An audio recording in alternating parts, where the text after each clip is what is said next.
ابتدي بسم الله الرب خلاق البرية. يلا هني طالبك يا رب نجاز العطايا. وبعدها بقول من ضميري والتحية من هواجس تلقى من عوج الحنايا.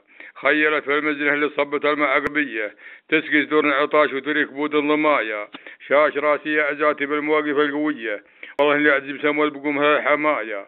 يوم عبد الله نخاها ما حد عايم الردية كل منهم طاق صدرك من شيك وهدايا. يومها بالسيف ولا الرمح ولا البندقية كان فارس الرحمة عوض صابت اسهم المنايا. كم خيالا بغاها عدت بنت العبية واحد من يفك البوش وفتك الرعايا. يوم جونا الترك عن قدمنا الهدية لين نطلع الروس تحت اقدام نطلع حوايا. الصديق مبشره والعدو نطفي ضوية واحد منا يصد الجمع ويقود السرايا. واحمد الله يا عزاتي بالعزاء السيرمية قلت هدوا الرب ما تفيا في الفيايا. كم عدو الله وغزانا غزة نخل بنوية ما على شبنا روح المطايا. الفارس من البقوم في الحلول الأولية لا مشوا بالخيل في الميدان شبعنا الضرايا. كل بخذ من البقوم تقول خلى الطيب ليا والله انكم خدتوا البيضاء عروس النوايا. عاشوا رجال الفخر والطيب واهل المقدرية من بقوم بفتخر بطيبها بين النحايا.